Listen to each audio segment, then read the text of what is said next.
Actually, you should all be getting Gauranga. Why? Why not? You have come all the way here to this retreat from wherever you've come, some from very far away, some from Lithuania, and from Split, and from Tula, and where else? Belgium. Belgium. Came from Belgium. Where else? Hungary. Hungary. From Hungary. Vienna. Okay. And you've also come from different languages, and this has me a little bit, this will be a bit of a challenge possibly. We'll see how this goes. You're translating in Russian? Okay, good.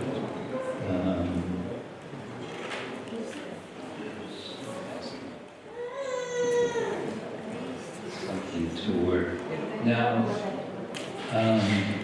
I don't want anyone to feel uncomfortable. However, those of you who are kind of sitting in the back, I want to ask you, is it possible for you to move up here? In fact, all of you. Yes. But I want to say, this is, we're looking for participation. This is not going to be a spectator program.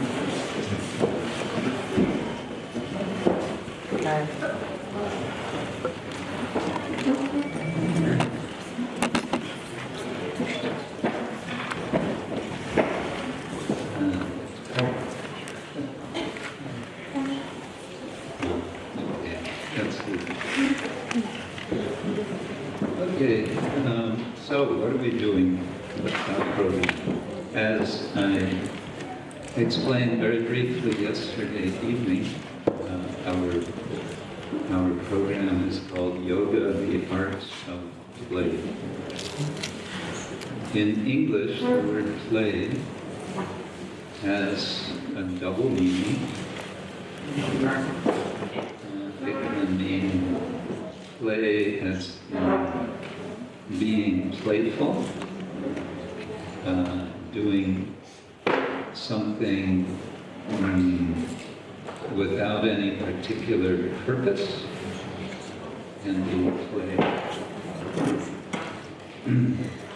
And also in English, play can be a performance. A drama is also called a play. So we may sometimes be playing with the word play, with its double meaning. Oh, then we got two.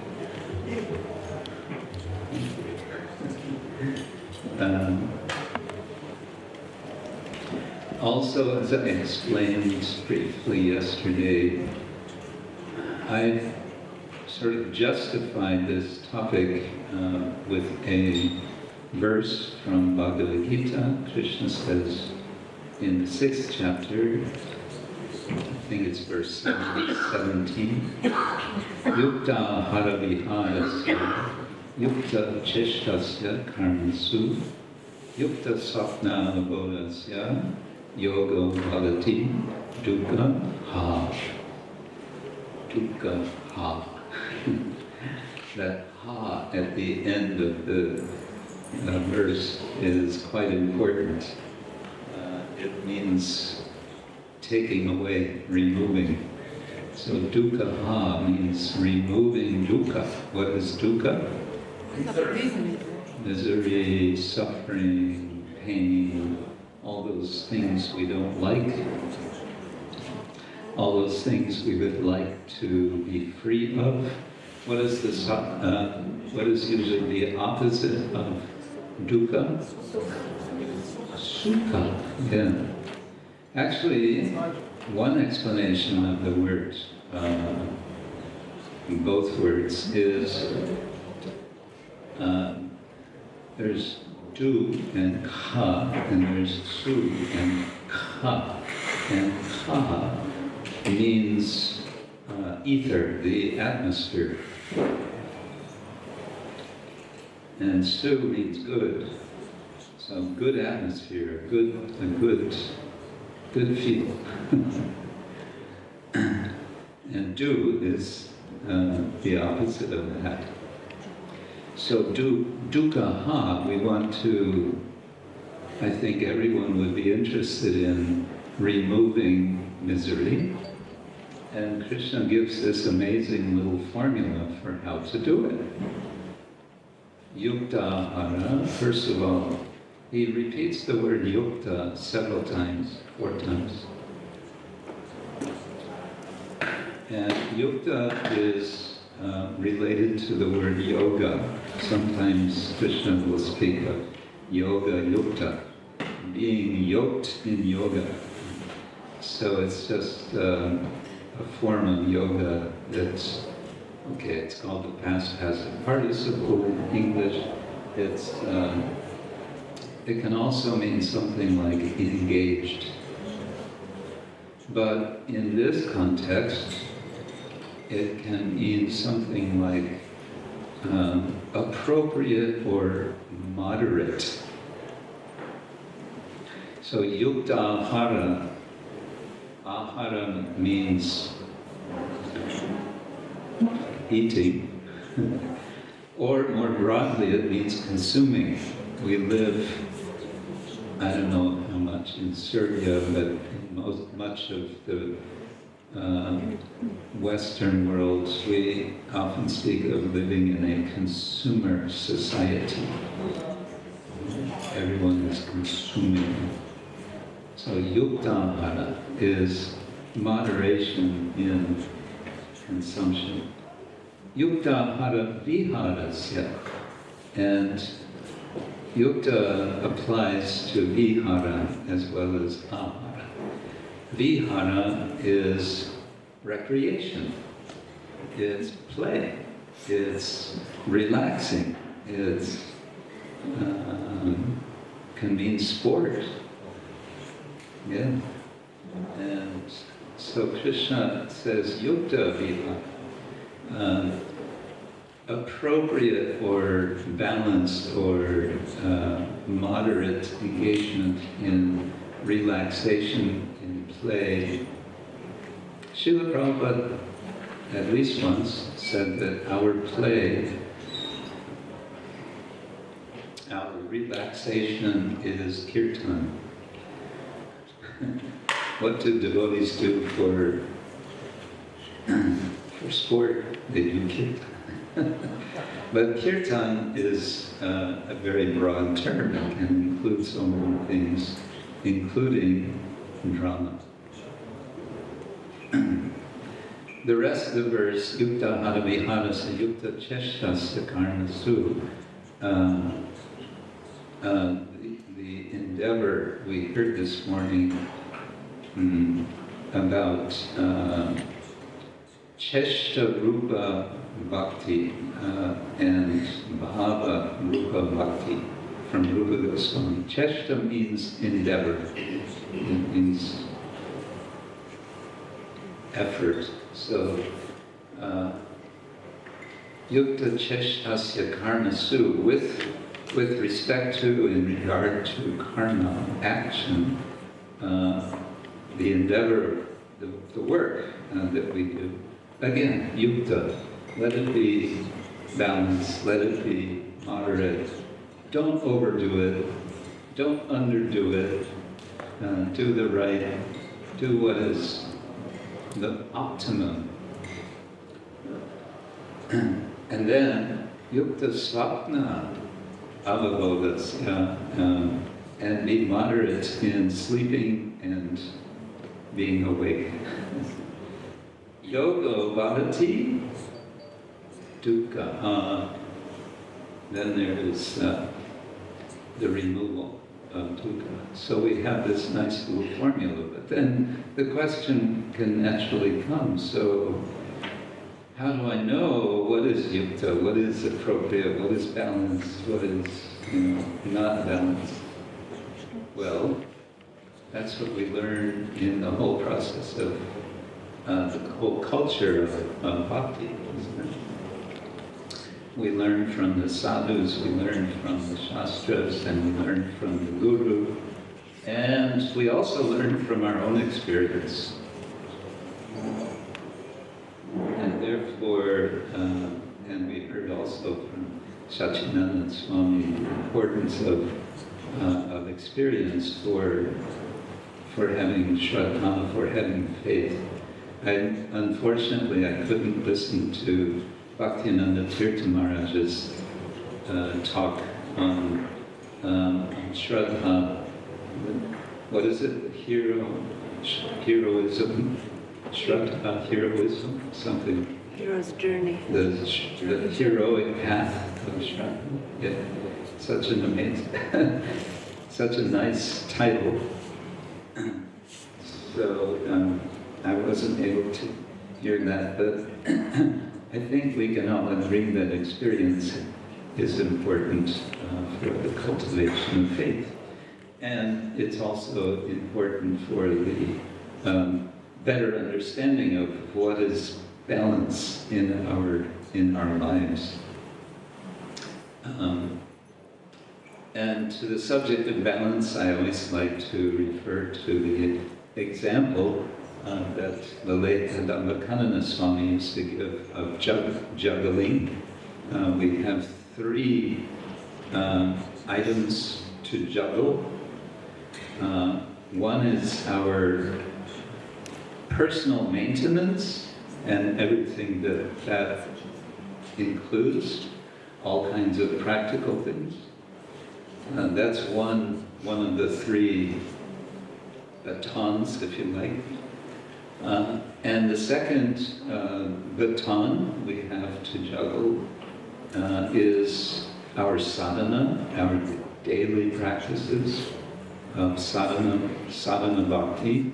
Whether you're doing Vaidhi sadhana or raga nuga sadhana, or a mixture of both. Actually, that's another topic.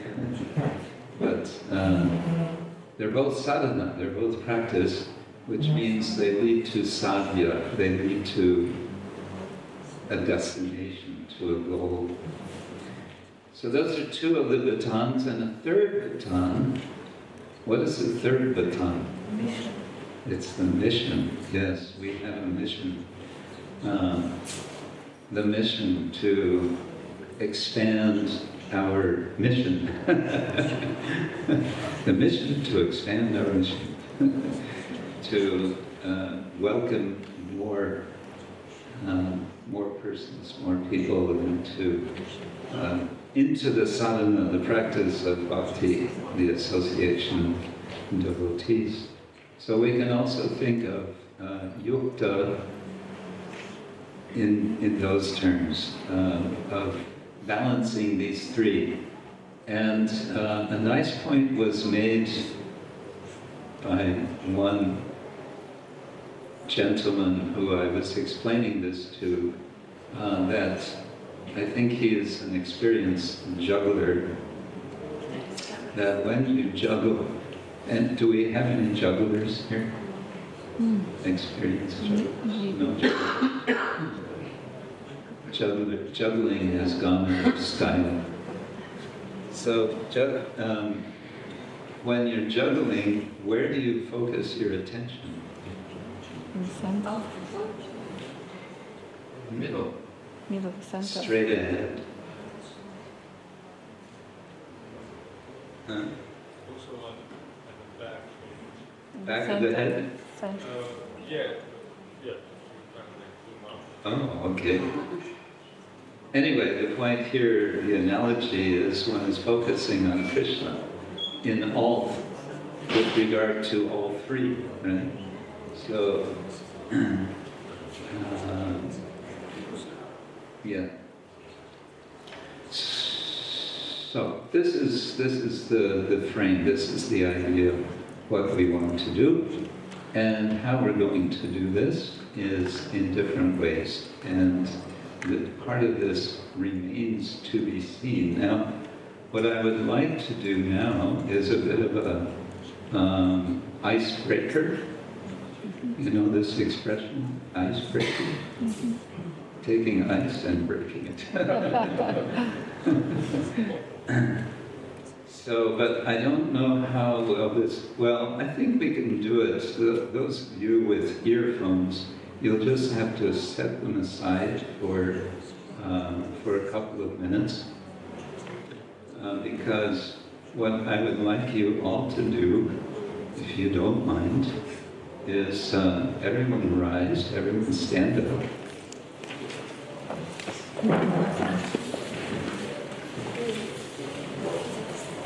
And now,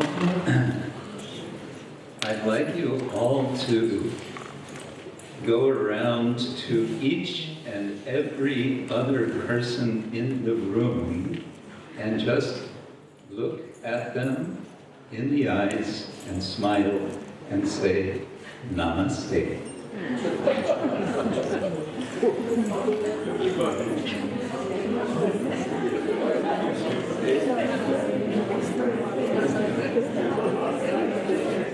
Да. О, быстрее.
Namaste.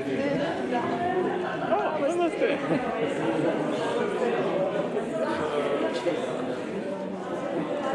Krishna, Krishna, Krishna, Namaste, Namaste. Okay. So I think we can all sit together. What does namaste mean? Obeisances or something like that. Respect. Obeisances. Respect. Yeah, literally namas is bending. I bend, I bow to you. Te unto you. Yeah. There was a popular song, Boy George, Bow Down, Mister. Yeah. Anyway, that was fun, wasn't it? Yeah. And it was painless. And, Face fitness. huh? Face fitness. Oh, it's too much smiling.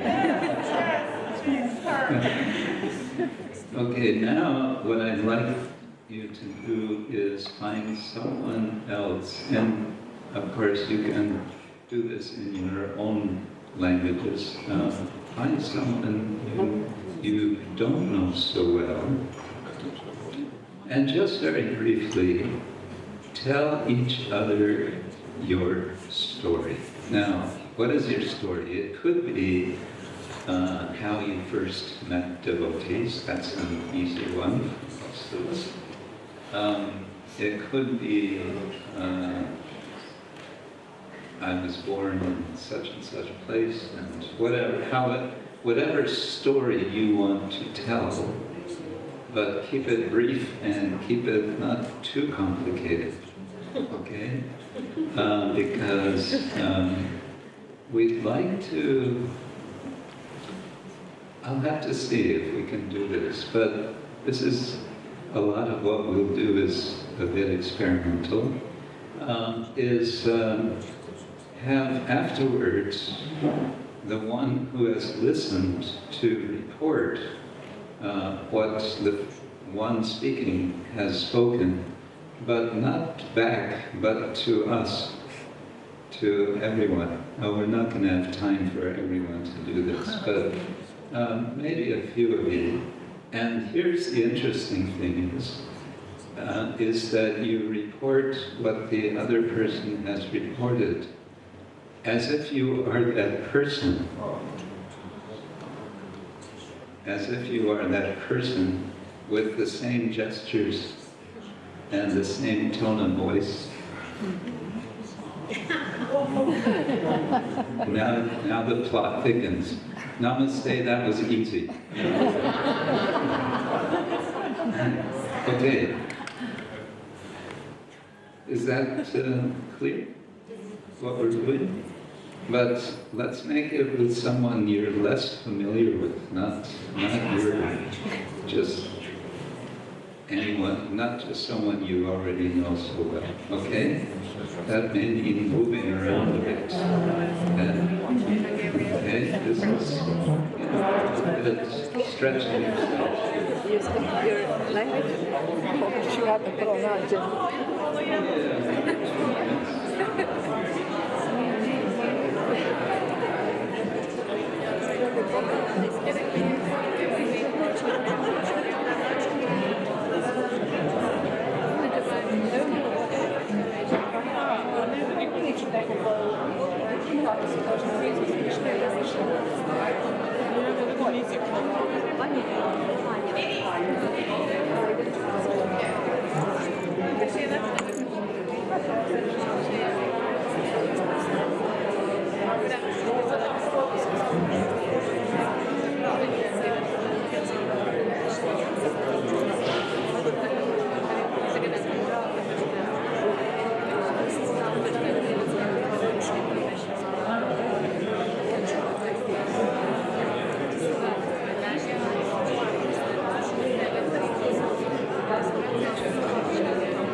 So it seems we all have stories to tell.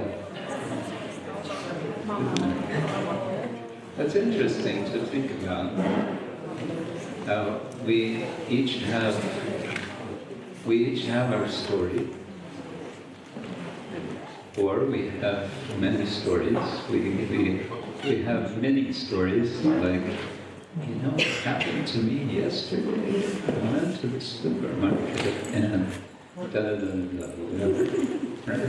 We tell sort of mini stories, and then we have bigger stories, and we have different stories in relation to different people, right?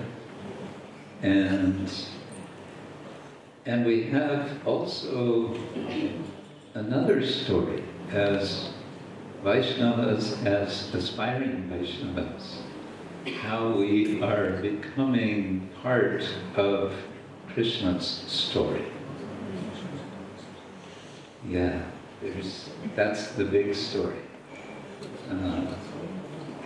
Or how we are becoming part of Lord Chaitanya's story. That's a big story. And we may want to say that's the story we're most interested in, because the other stories, they're important to us in some ways, but will they always be important to us? Anyway, thinking about stories is also leading us into thinking about drama. But before we go there, would anyone like to volunteer to relate to us what you heard from the person you heard? Now I know there's a language issue here. English is not your first language. Is it the first language for anyone here other than... Okay, nice. But for everyone else, it's second language. But some of you, yeah. Any volunteers, if you can say something in English so that most of us can understand. Don't all volunteer at once, please. If I understood correctly, I try to repeat what she said. Yes. Okay. Or maybe summarize, I don't know. Okay. It was long. Yes. Yeah. So she first reflected on the. Thank you. So I first was very much amazed with the lecture of Bhaktivinoda Tirtha Maharaj, because he just put into the words what the situation, what is going on internally in me. And he was just putting that steps, like analytically, that I could also maybe sort it more clearly in my thinking. And maybe it will help me how I will solve the problem. The problem which I'm facing right now is that I want to do some new steps in my life, which scare me. And but as Maharaj was explaining, the growth needs to come. It is better if it needs to come it comes voluntarily when we recognize the situation that it is good and that we are invited into a new situation, better than we are forced to, and or out of some suffering. So she said the practical. I said the practical situation is I'm still very, very attached to my kids, and maybe I would have to move where they're studying, and that also implies that I would have to work, and a job maybe that I was not working before, and I'm not sure in this age I am capable of doing it. Maybe it is physically still difficult, and then all the new situation scares me, because before I was always working for myself, and now I will have to work with other people who are not devotees, and this is a new situation for me.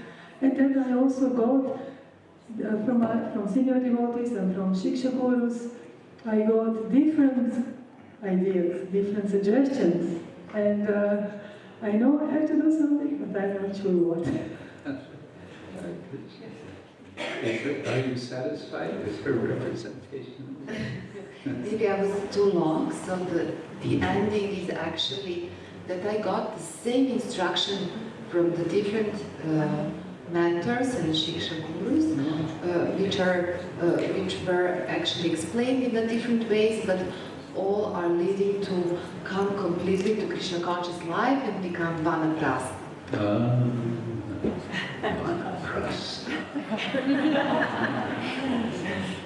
All of you who are 50 years old or older, think about that word.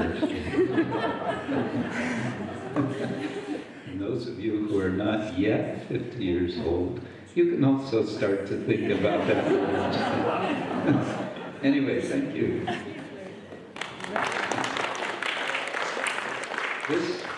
We could say this is a little performance that Esther has done, where she has heard from another and acted as another.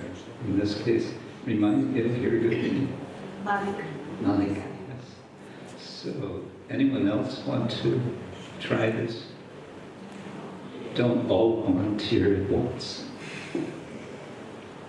Any of the gents, everyone is looking at. Okay, dear Krishna. Hare Krishna, dear devotees. So I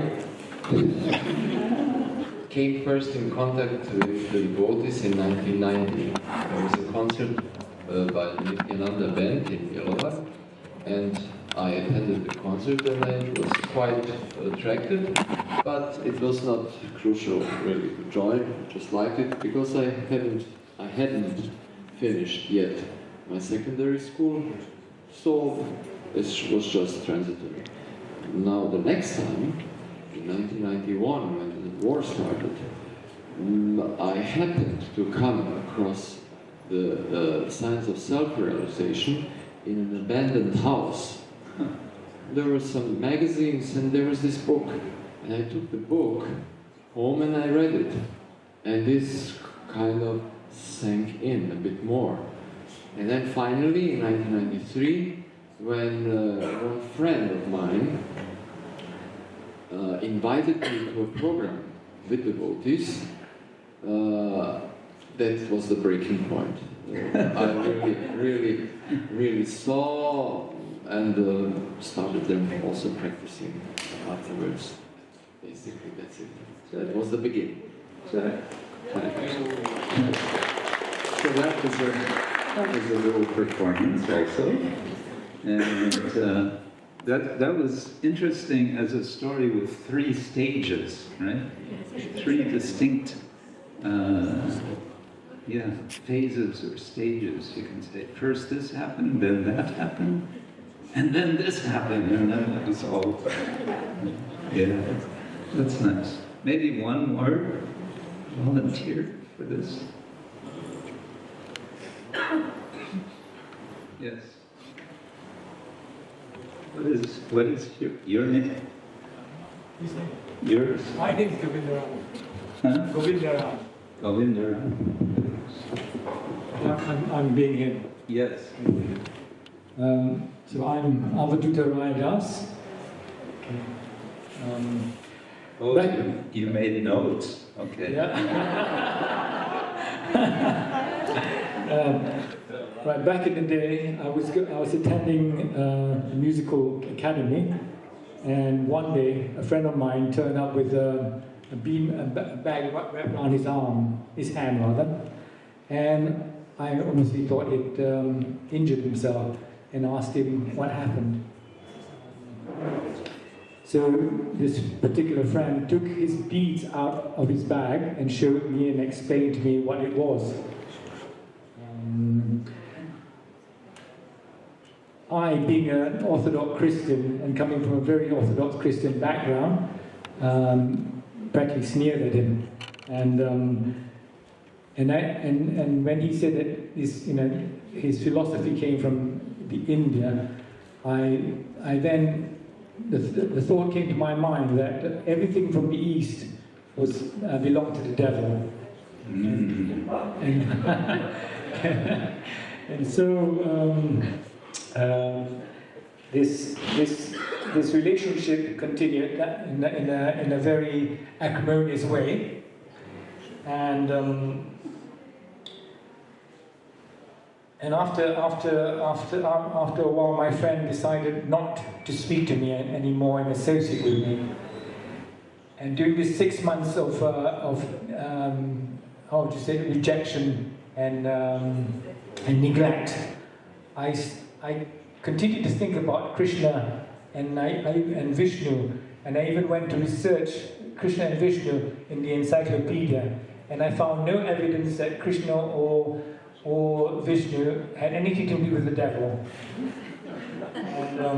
And after that 6-month period, I changed, and then I decided to go and to live in a temple, and I chose somewhere a long way from my family, and I went, I think, to Ljubljana. You went to? Anyway, he went to Ljubljana, and that's his story, or my story.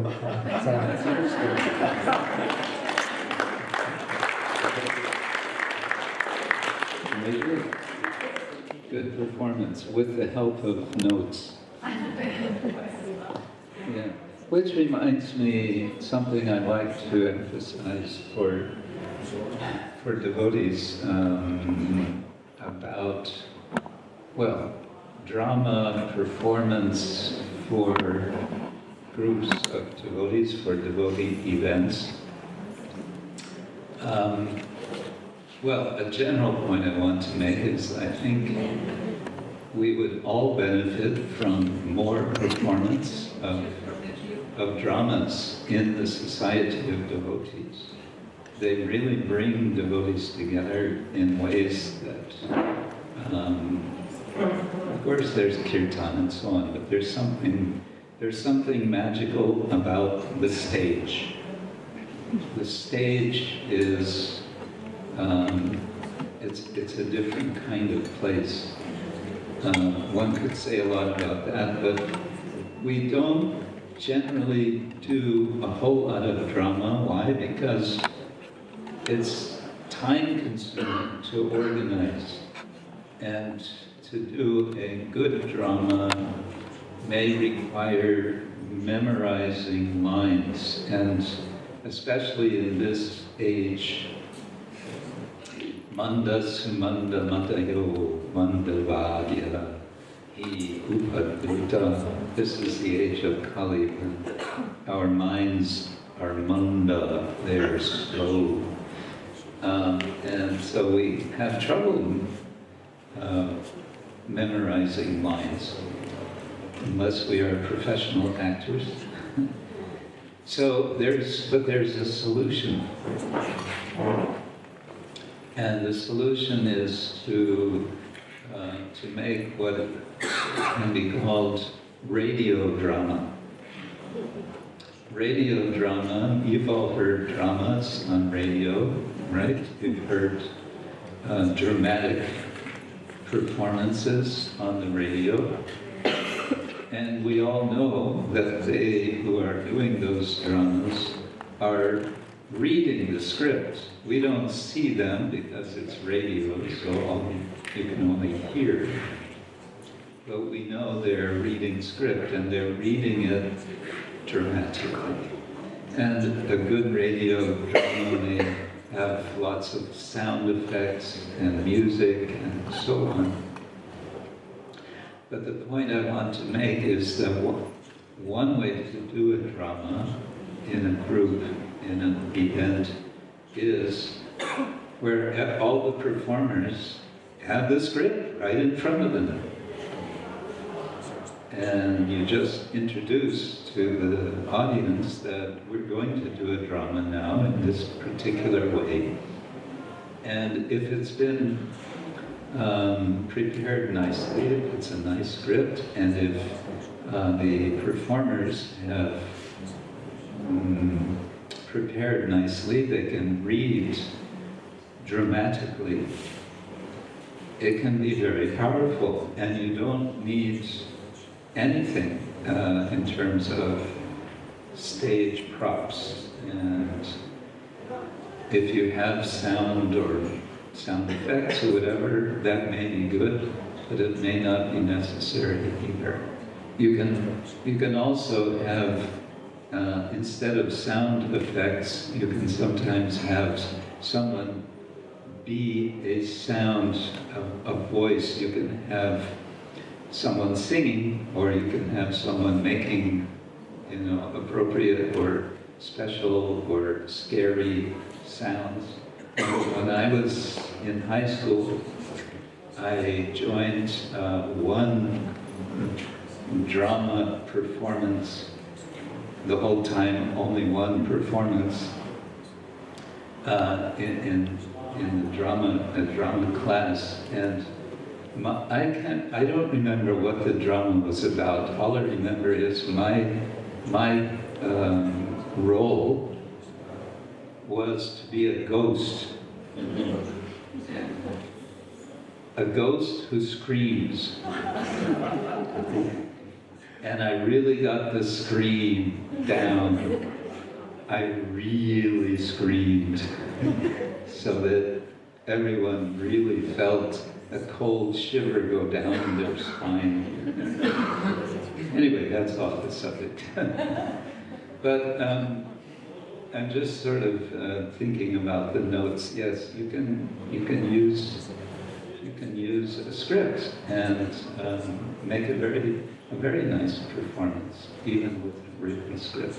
Just keep that in mind. Think of perhaps doing something in your sanghas. Related to this, but with or without script, years ago a devotee explained how so many years before in New York, in the New York temple, this was, I think, their second temple, Henry Street Temple, said they used to have, every Sunday, they would have the Sunday feast program. And he said every Sunday was packed. People were really coming, especially because every Sunday they would do a little drama. And the drama was always the highlight of the afternoon, evening. They would do, the boatman and the professor drama, or they would do the fish out of the water drama, or there's a few others Srila Prabhupada would tell about. Anyway, that's a little off the topic. Now, I want to shift a little now into Bhagavad-gītā, but I would like to ask you now to tell me, someone to tell us, what was your first experience reading Bhagavad-gītā?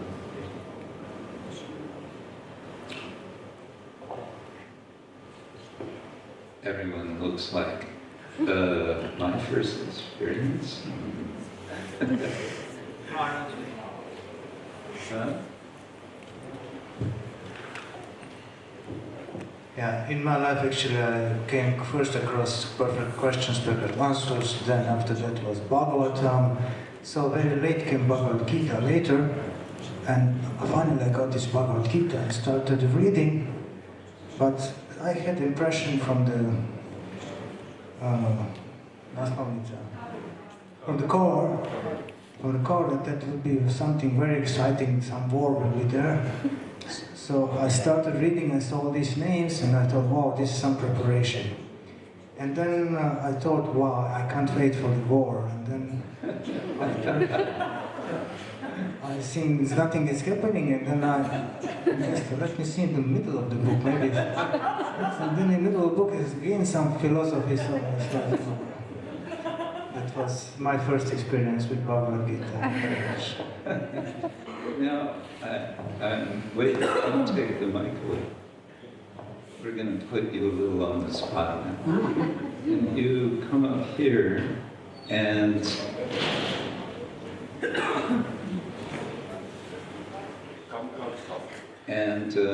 how to say, perform what you just described.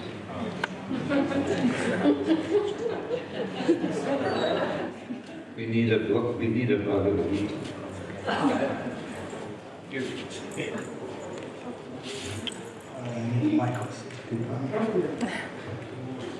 Or maybe you can do it without speaking. Or even with, you can speak, but you don't have to.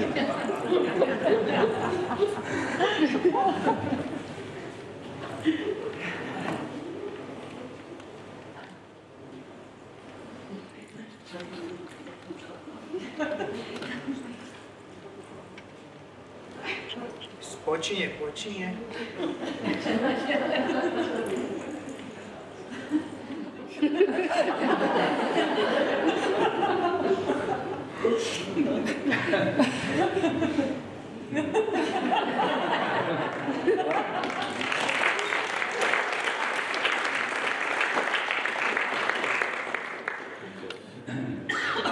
And that was the last time you read Bhagavad-gītā.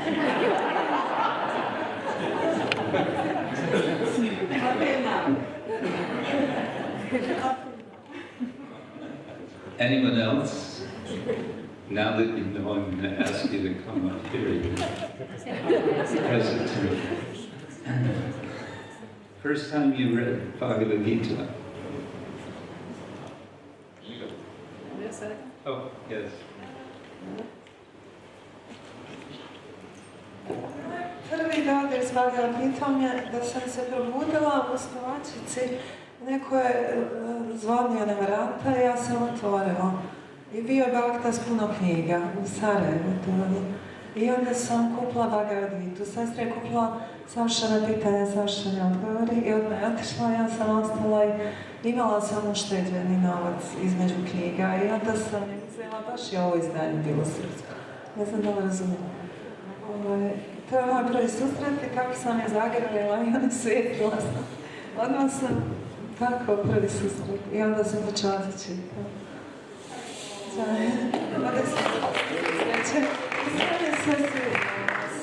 Sve sam povjerovala. Nisam nikako sumnjala. Sve istina Bhagavad-gīta.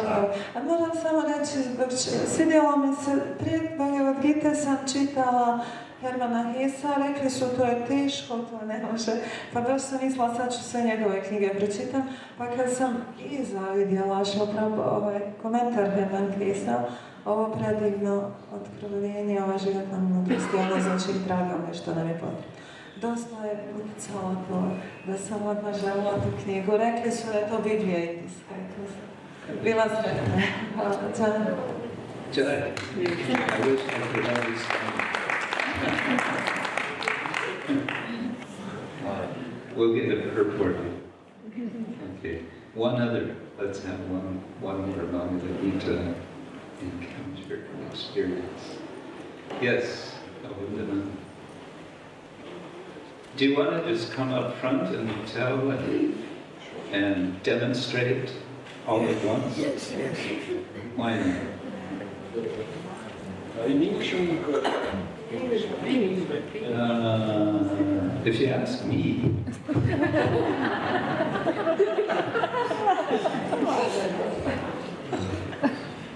Actually, my first encounter with Bhagavad-gītā was Bhagavad-gītā in separation. I'd like to explain how. I was in college, and one of my friends was always very silent, but when he would say something, it would be really meaningful. So we were commuting to the college and back with the tram, and then from time to time he would say something very wise.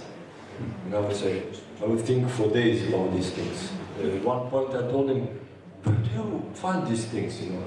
He says, "I have Science of Self-Realization book and Bhagavad-gītā. I read it." that's from that. I said, can you borrow? He said, no. And he's a very good guy. He likes others. He's very open, wants to share. And I said, how do you mean no? No. Then I said, okay, can I buy it somewhere? No. How do you mean no? I bought it on the street from some people, so you can't buy it in the bookshop. You need to have it in the street. So, can you find these people? He said, I don't know. I just stepped on, met someone in the street. So, it was like for months or two like this. And then we were in the train, and then he said, there are these people, you know, I already forgot. And then he said, Bhagavad-gītā, and then we got there, and we didn't have enough money. So we gave money, and then we gave these coupons for, students had coupons for food or something like that. So we gave these coupons for food because devotees would buy sometimes yogurt or something with these coupons because it was much cheaper than in so I got to Bhagavad-gītā, and first I read Science of Self-Realization, then I felt I'm not a dinosaur anymore, my people are not extinguished, there's still such people who think similar as I think, and I was very happy, but when I started reading Bhagavad-gītā, it was the first canto, and I was like, and it was summer, it was June, and I was like, come on, these names and everything, I can't survive this. But then the second chapter was better, started some philosophy. I understood maybe 1/10 of what was in, but I liked it very much. I'm reading it since.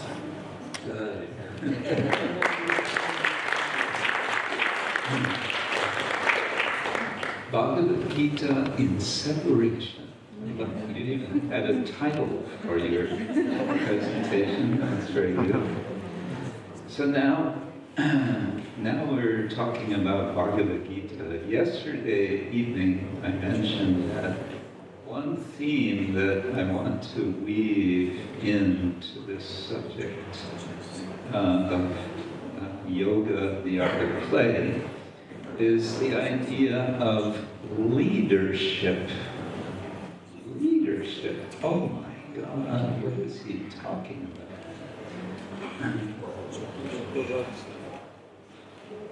I'm not sure. What, you want to talk about leadership and you don't even know how you want to involve us in this topic? Well, I mentioned that we have a book which is going to help us, but before we go there, I just want to suggest, just to drop an idea into your mind. And this idea is that every one of us here are, in one way or another, leaders. And the question could be, how can we become better leaders? And how might reading and hearing and studying the Bhagavad-gītā help us to become better leaders? And this might also raise questions about becoming leaders in a greater sphere of influence than we are presently leaders. Hare Krishna, that's okay, that's all very abstract. Maybe a way to start this discussion is just briefly, what thought first comes to mind, or maybe just single words. And here we have a language issue again. What words do you associate with the word leader or leadership? This is free association of word association. If you think of a word in Ruski, we can get it translated. Yes, next time. I think about improvement. Improvement. Good. Okay. Yes. Example. Example. Example. Okay. Frontman. Frontman. Okay. Harry Truman, who was one of the former presidents of the U.S., said, "The buck stops here." He had a sign on his desk. It's a slang way of saying he's the final person to complain to. Yes. Humility. Humility, okay, qualities of a good leader. Yes. Tyranny. Tyranny. Okay. Ooh, okay. You go from humility to tyranny. That's quite a jump. Responsibility. Possibility. Responsibility. Responsibility. Yes. Perfect servant. Perfect servant. Okay. Knowledge and empathy. Knowledge and empathy. Good, very good. Yes. Good organization. Good organization. Okay. Again, Care for people. care for people. Yes. Innovation. Innovation. How do you say in Serbian innovation? I thought so. Innovacija. I thought so. I knew there's another word I know in Serbian language. Innovacija. Yes. Encouragement of talents. Encouragement of talents. Good. Yes. Yes. Motivated others. To motivate others. Motivating others. Yes. Okay. And back here. Integrity and then authority. Integrity and authority. Okay. Vision giver. Vision giver. Yes. Gauranga is full of Good follower. good follower. Okay. We have a lot of ideas here. Influencer, somebody who is influencing others. Influencer. Yes, nowadays that's a big word in social media. Influence. Yes. Confidence. Confidence. Yes, very good. Okay, we have some ideas. Now what I would like to do, and this is really experimental, I need 3 volunteers to come up. 3 volunteers to come here. You have no idea what I'm going to ask you to do. So not me! Not me, thank you. 3. Okay, 1, 2.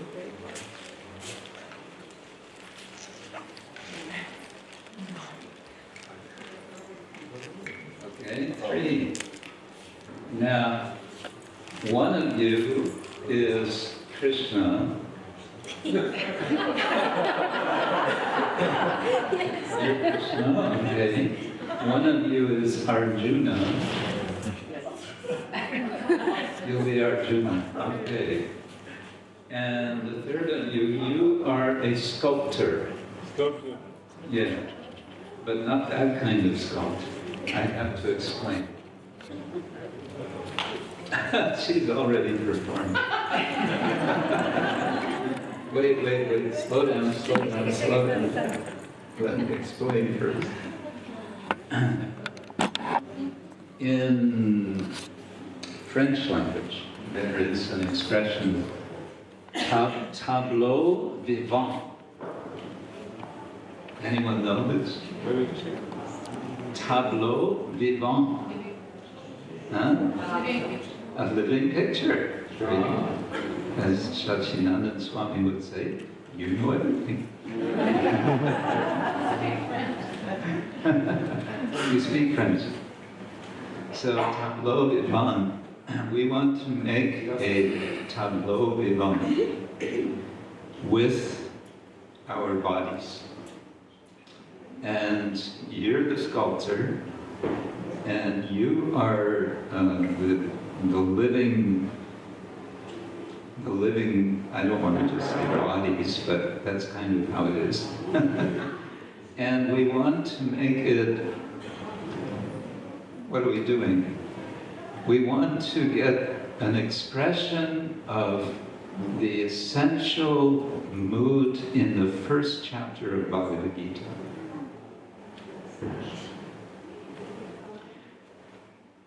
He's gone. You want to get an expression. So your job is to direct them how to stand or sit or whatever. And I would say you can play flute. Krishna has a flute. Okay, I mean, but that's up to him to decide whether you play the flute or not. Krishna wants to insist on playing flute.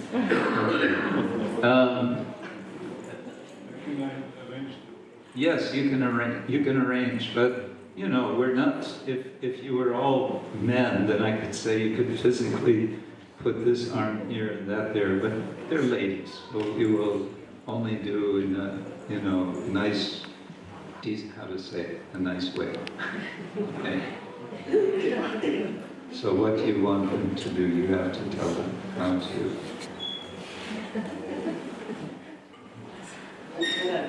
Where is you should be completely passive and sorry. Let's get into the issues of anyway, that's not how it works. Yes. Krishna, you can play a flute and hold your feet like that, your left feet. And Arjuna, you can go on your Vegas and have this in the hands for the boss. Krishna was.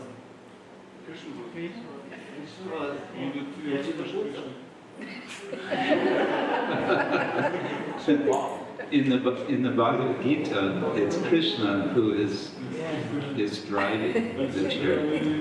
She's taking away from Krishna. Oh, okay. That's interesting. Whoa.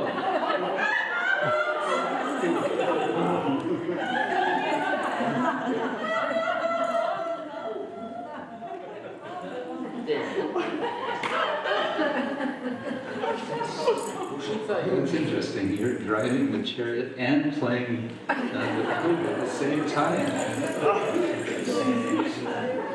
She's Krishna, she can do that, no problem.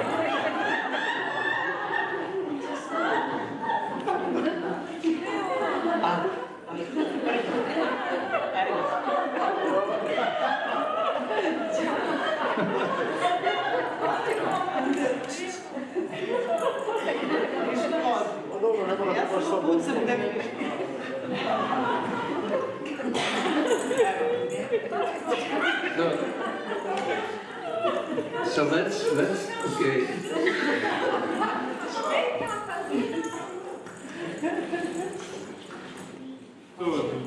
So that's interesting, but I'm not sure you quite got the idea.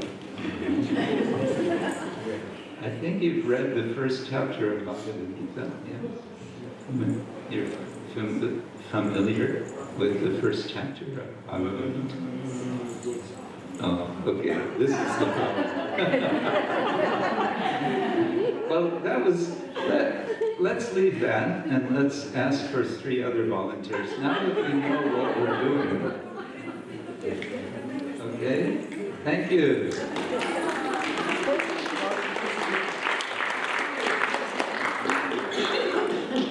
Three other volunteers. Now you really know what you don't want to do, right?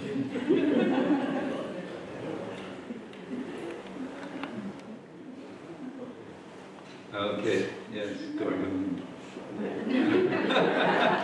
You're being volunteered. You're volunteering each other. That's interesting. Okay, he's always ready for some adventure. Okay, who is Krishna? Who is Arjuna? Who is the sculptor? You decide.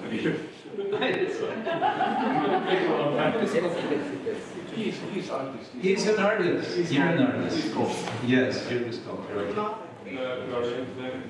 Yes, arrange them to express what is the prevailing mood of the first chapter of the Gita. We might, as a hint, the first chapter of Bhagavad-gītā is sometimes called Arjuna Vishada Yoga. Arjuna Vishada Yoga. The yoga of despair.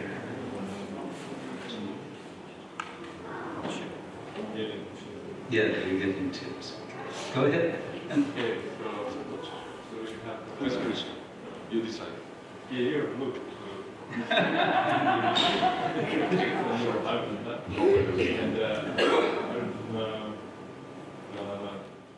Now Arjuna would be in despair with his trembling bow.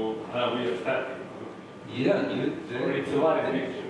It's a live picture, but they're just they're like clay. And all you have to do is position. So you need to sit down. You need to sit down.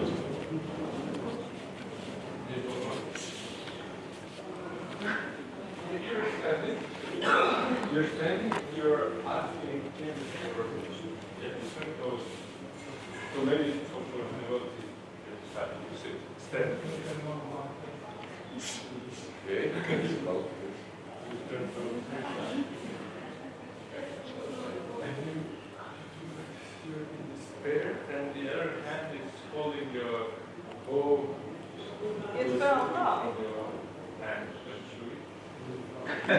You're holding the bow which dropped from your hand. Which will go. And you are compassionately looking at Arjuna. And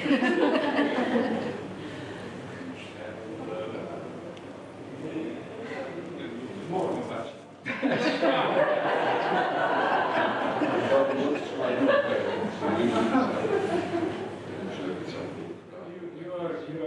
You're following the instructions.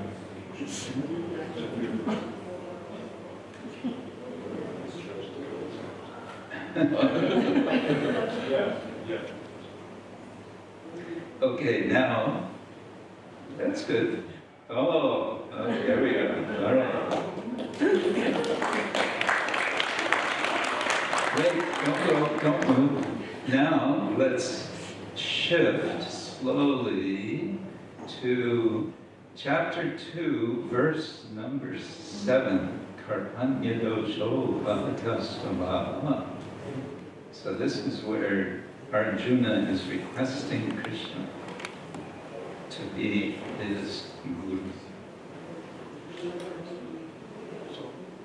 Yeah, you're the sculptor.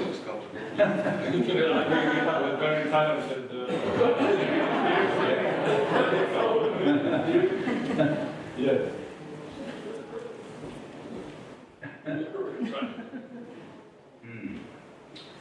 That's it? Okay. All right. And now let's jump to the 11th chapter for a moment. And Arjuna has requested Krishna to reveal his universal form.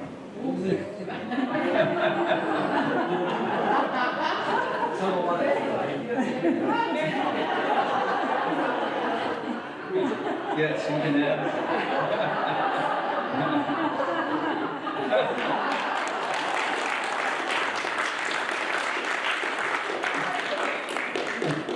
Very good. Okay, thank you.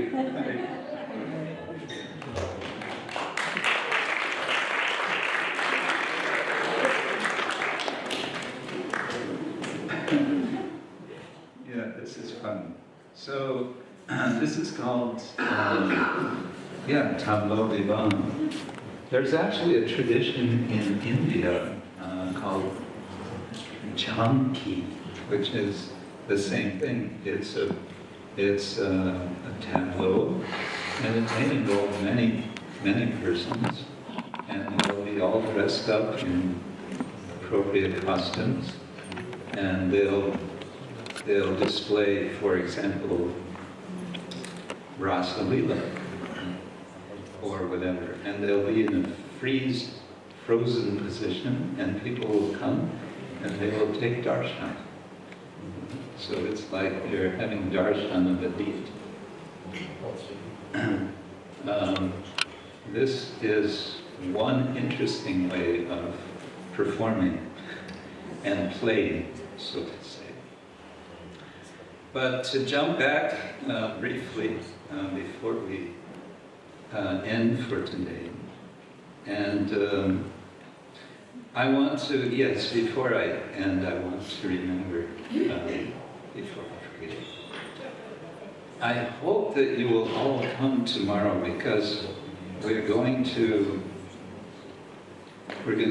take further steps, and in these further steps, we're going to ask you to do a bit of writing.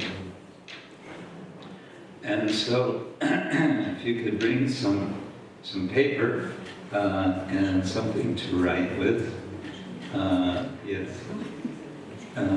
sorry, this already. If you can bring something to write with tomorrow, that would be good. That would be helpful. We want to. One thing I would like to do is rewrite. This may shock you a little bit. To rewrite a verse of Bhagavad-gītā. To rewrite, yes, to rewrite. We'll discuss that tomorrow. For now, I want to share with you, because we've brought up the subject of leadership, and we have seen now from chapter 1, what is the Bhagavad-gītā? It's a discussion of Krishna and Arjuna, a dialogue of Krishna and Arjuna. And we might want to say that both of them are leaders, isn't it? They're both leaders. Now, in this last moment of this last scene, we saw where Arjuna is approaching Krishna to be his leader.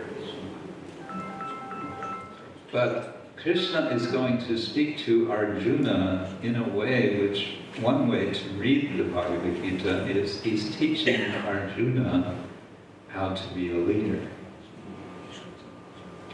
Well, we are all reading Bhagavad-gītā, and Krishna and Srila Prabhupada would sometimes refer to the Bhagavad-gītā as the ABCs of spiritual life. What does he mean by that? Basic. Basic. Basic, yeah. We all go to school in the first year of primary school. We start to learn to read and write. We learn our ABCs. How do you say in Serbian? ABC. Yeah. No?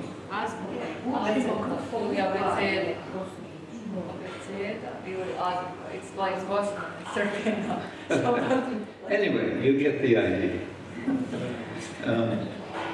So sometimes we think, yeah, this is the ABCs, and I've read the Bhagavad-gītā. I managed to get past chapter 1 with all the names, all the warriors. And even though it's not about, it's not describing war, I've read the whole Bhagavad-gītā now, and I've read Srila Prabhupada's commentaries, so I know what's in the Bhagavad-gītā. So don't tell me about Bhagavad-gītā, okay? I know. It's the ABCs. I know how to read, I know how to write, I know how to write my name. But actually, it's good for us to always come back to the Bhagavad-gītā. And make make sure that we know the ABCs. And one way I believe that we can appreciate the Bhagavad-gītā is as a teaching of so many lessons on leadership, to get a better sense of how we, all of us, potentially can be leaders. We already are leaders.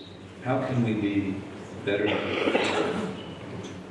I mentioned yesterday that I take lessons myself from this very nice book of Sri Prahlad Prabhu, Leadership Lessons from the Bhagavad-gītā, which was published by a very significant publisher, Sage Publishers. And in the end of each of the chapters, which are the chapters on the Gita, he gives a summary of leadership lessons. Would you like to hear one of the lessons from the first chapter? Yes. No? Yes. Okay.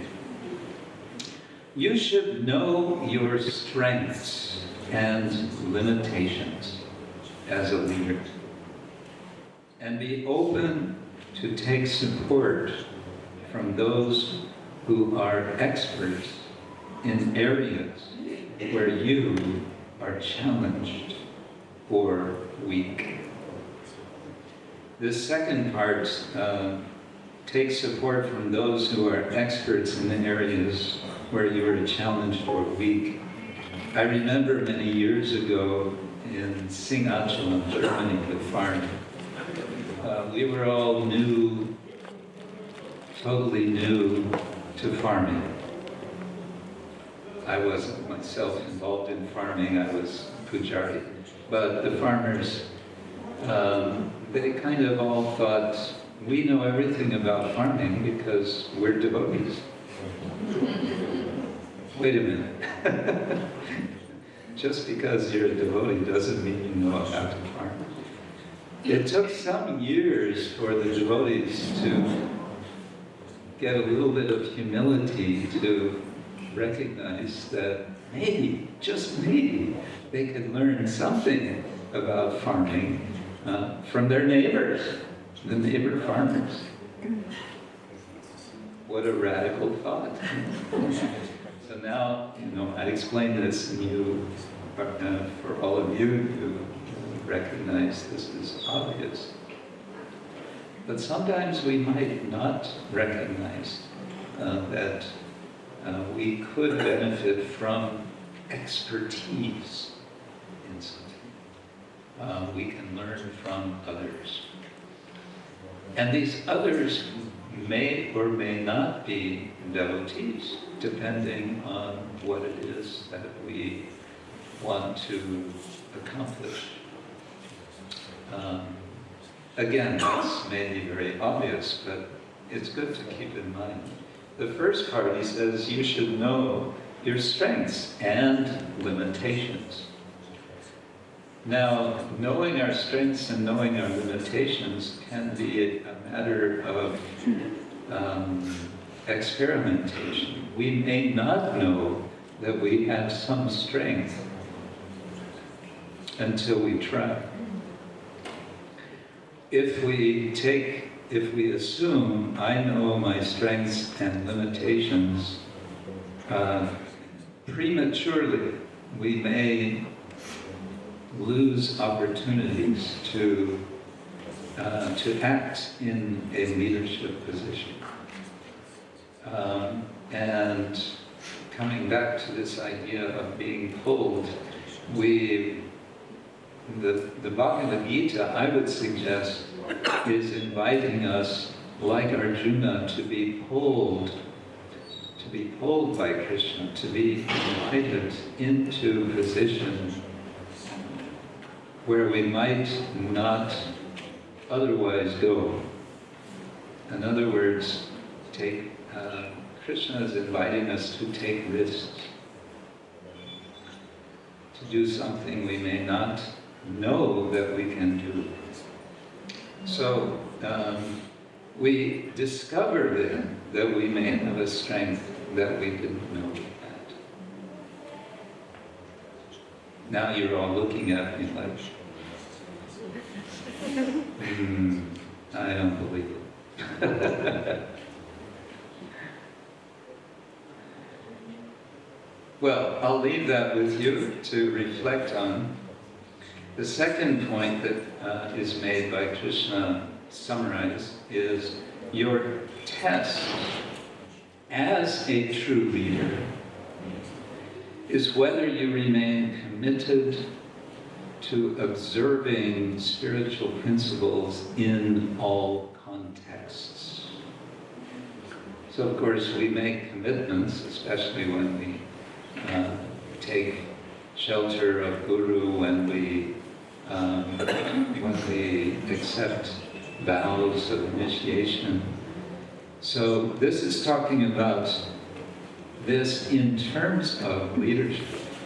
The test of leadership is whether we can remain committed to spiritual principles, not only in the comfortable situations, but also the uncomfortable or unexpected situations.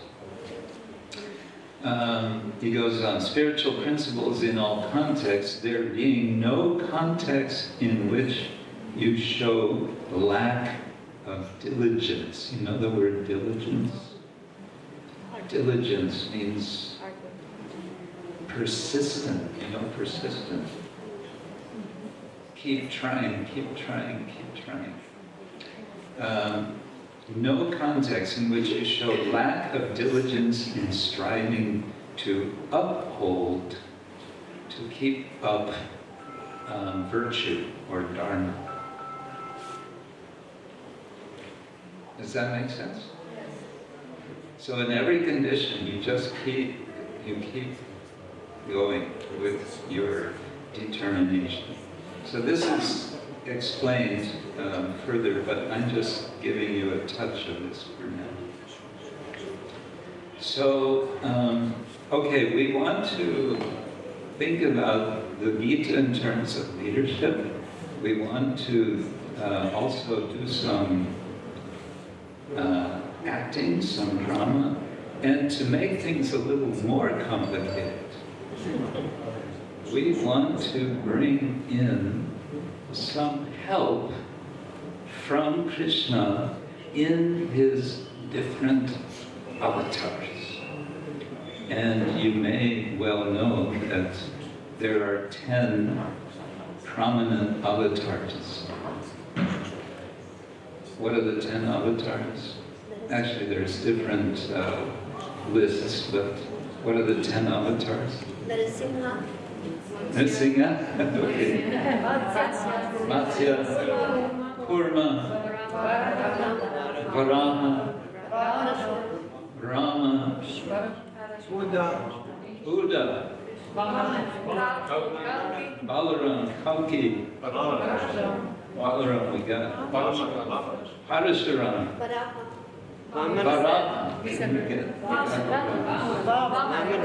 Vamana. We got 10. Okay. Krishna is avatari. Yeah.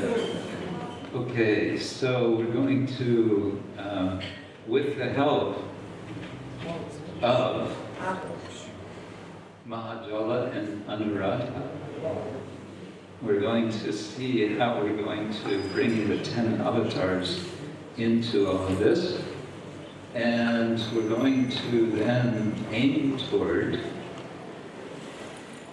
having a performance, a grand performance of the 10 avatars in some way or other. We have to see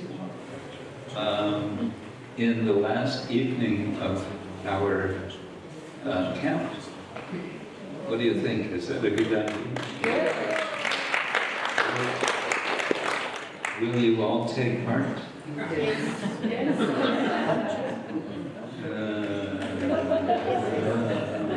Some of you are. well, you're invited to take part. I'll leave it at that. Okay, so our time is so please, I don't know if we have the same schedule tomorrow. I'm assuming it will be, but as we'll be hearing announcements. We'll see. Thank you all so much, and I look forward to seeing you again tomorrow, if at all possible. Devotee Vaishnava Gaur Premanande